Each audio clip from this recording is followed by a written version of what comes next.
for the day, and we have our first OB appointment today ever. Not just like since the miscarriage, but like ever. I have really bad white coat syndrome, so I always wear athleisure because that's what I feel the most comfortable in. I am wearing my favorite Align skirt, and then I have this cute little square neck like athletic cami from YPB. My zip up hoodie is from YPB, and then just New Balance and Amazon Cree socks. So that's what I'm wearing. It's 7:31 right now.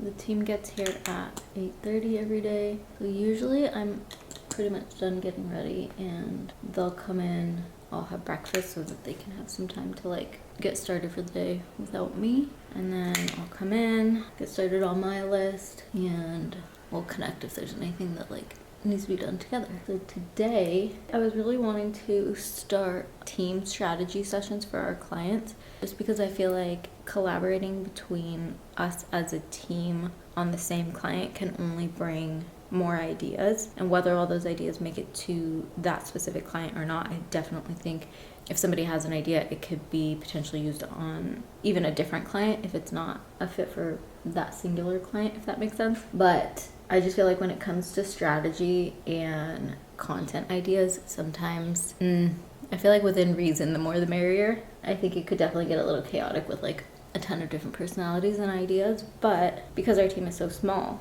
I just only see positives, especially for our clients. And even for just like us as a team to kind of bond over that and share different ideas, share different trends that are happening. I just feel like it's a good thing. So I don't know when I'm gonna be back. Michael and I are going together to the OB appointment, so I don't know how long it's gonna take. And then I need to place a Target order for pickup so that it's ready when we get done. And then I'm also picking up one of my employees' Christmas gifts because we're gonna be out by where that store is. So I placed the order last night. It should be ready for pickup this morning after the appointment. So we may be gone for a few hours, and we do summer Fridays for the team on Fridays so that they can get out of here and live their lives. So they're only here for half days on Fridays, and I'm just hoping that gives us enough time today. If not, then I think we'll start like the group strategy next week. But I'm excited. I think it's gonna be really fun.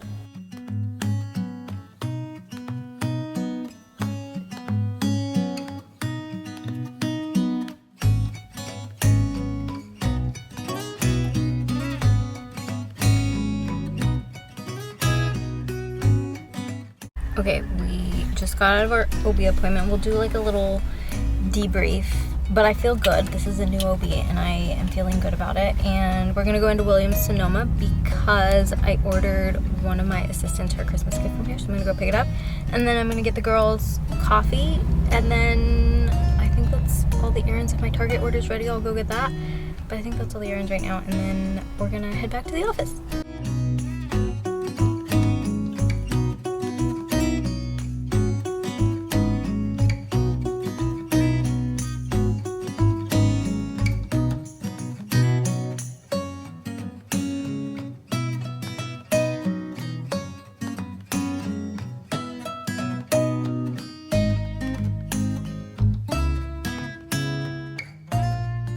Oh my gosh, so I realized that I completely left you hanging the other day when we went to our OB appointment. And I never gave you the update, which is like the most important part of that whole appointment. But it went really well, and I think overall it just gave us a lot more hope. Like leaving the ER after our miscarriage or during our miscarriage just felt like, I don't know, the on-call OB was like really concerned about all of these things, and it just made it feel like, oh my god, can we even like have a baby? OB on-call was like really concerned about me even carrying because I had kidney cancer. I don't know how many years ago now, maybe like 7 or 8 years ago, and so I only have one kidney, but like that the function of that kidney is perfectly fine as far as I know.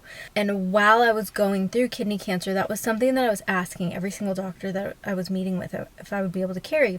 Nobody had any concerns. With the research I've done about it, I guess there's a higher risk for preeclampsia. It's still nobody else has brought that up, which I think I'll probably bring up with my OB. But for the OB appointment, so we went new OB. Obviously, I've never been pregnant, so I've never had an OB before. But I had done a lot of research just on like our local mom groups. in terms of like who is being recommended a lot. This doctor, there were a couple of doctors, but this doctor specifically was one of them. And I knew we wanted somebody close to the hospital that we wanted to deliver at. Just like, I really wanted somebody with like a calm demeanor and someone who wouldn't make you wait for a really long time for an appointment, or like when you go to your appointment, because there's another doctor in the area who is really highly recommended, but you have to, like, a lot of time you have to wait over an hour once you're there, and I just get way too anxious. I have the worst white coat syndrome, and so if there's like little pieces of it that make me feel better about the overall like picture, that is better for me. So it was really funny when we went into the appointment. Both Michael and I initially had the first reaction to the doctor when he came in. We felt like he's a little cold, not sure if we're gonna like him. But as the appointment progressed, he was great. Like he's not like super warm, but definitely not cold either. It felt like really neutral. Like all the concerns that we were having, he had addressed before we even brought them up. So that was really just reassuring. Like overall, I walked away from that appointment feeling really reassured and really hopeful. So did Michael. Just in the sense that like, okay, we can do this. And like one of the very first things he said was a miscarriage is often early on. We were 6 weeks. I thought we were 5, but we were 6 weeks. Early on like that, it's often that the cells just didn't divide properly. And that was kind of how I kept feeling. Like it was nothing that I did, but that whole like beginning section, something just like didn't feel right in my body, but I didn't know because I'd never been pregnant. So I don't know if that was just my intuition or if that's like what a miscarriage feels like. But again, just reassuring to hear that like it was the cells, that like it was never healthy or viable. It just like it didn't do what it's supposed to do scientifically. So I think that was kind of how I was looking at it from that perspective anyway. So like I said, it was just really reassuring. Then he is also being super proactive and sending me out for like tons of labs. I'm going in next week to get them done. So a ton of labs, depending on what those look like and how they come back, then we may or may not send Michael for labs. But as of right now, he's saying we probably don't need to. The fact that we were able to get pregnant is a really good indicator. That's all good. And then he did say that there are a couple of instances where he would refer us to a fertility specialist. The first being if we have 2 more losses. So 2 total miscarriages is normal, which is sad, but that's what he said. Anything beyond that would be us needing to go to a fertility specialist. And then the other piece was if we are unable to get pregnant for 6 months. And we already knew that because of our age.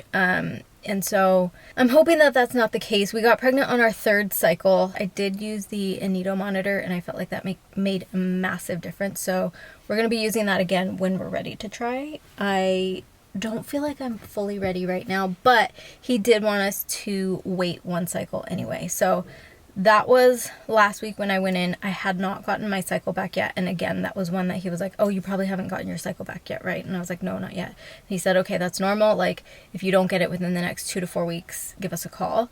And lo and behold, I got my cycle literally 3 days later. So I've got my cycle back, very normal. I was like really nervous that it was going to be, I've just like heard horror stories that your period after a miscarriage is like really intense, but very normal, like textbook normal cycle for me.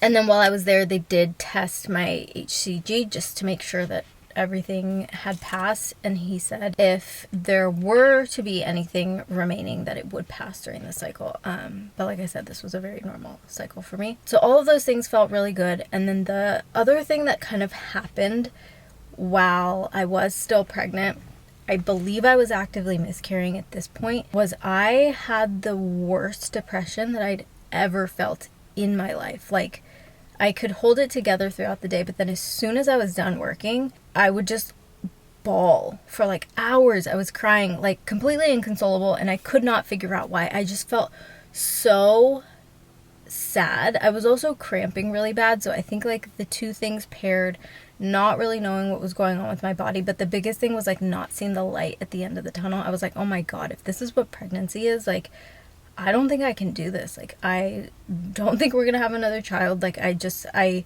couldn't see any hope, and that was like, it just felt really, really dark to me. So I explained that to him, and he said that was likely the HCG dropping, which is a good indicator of what I could potentially experience postpartum after delivering. Really good to know that. Obviously, that's not like ideal, but he asked if I had a therapist or if I were open to taking medication or anything like that. I do have a therapist that I see regularly, and I am open to taking medication. I have in the past. So depression is not something that I've ever dealt with. And so to experience that, it was just, that really rocked my world. Anxiety is the thing that I typically experience. So if anything, I was kind of anticipating to feel more anxiety, but that wasn't the case. So of course, that may or may not happen postpartum for me, but it's just a really good thing to know going into this. And I think, first of all, I think therapy has helped me to like process all of this more than anything, just to be able to like talk about it and feel like I had a safe space to do so. But I know everybody has a different experience with a miscarriage, and I ultimately feel really lucky that it wasn't horrible and awful and traumatic the way a lot of people experience. That's not to say that I'm like glad that I had a miscarriage by any means. I'm not.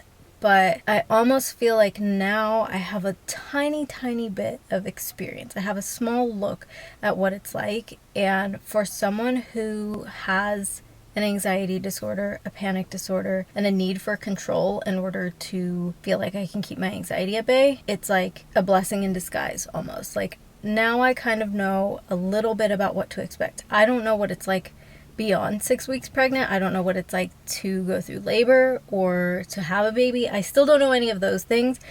But knowing this little bit of reality of what it could be is like just a little bit more reassuring in a sense. Overall, it was a really great appointment. We're really excited to continue to work with this OB, and he did tell us when we do start trying again, as soon as we get a positive, to give the office a call, and then I'll go in every like 48 hours, I think he said, for HCG draws, so that they can make sure that my HCG is increasing the way it should be. Depending on what that looks like, we may supplement with progesterone if I need it, or he just said that there's a couple different things we could do if necessary at that point. So it feels really good for both of us knowing that like we will have that care from literally the get-go. And I think that was the biggest thing with this pregnancy, that we were just like, we just felt so in the dark. Like, we didn't know what to expect. I had no idea if what I was feeling was normal. I just assumed it was. Everybody talks about cramping and bloating and your hormones going crazy at the beginning, and so I just assumed that that was what I was feeling, but it turns out that's not what was happening. I was miscarrying those weeks. I'm feeling a lot more hopeful,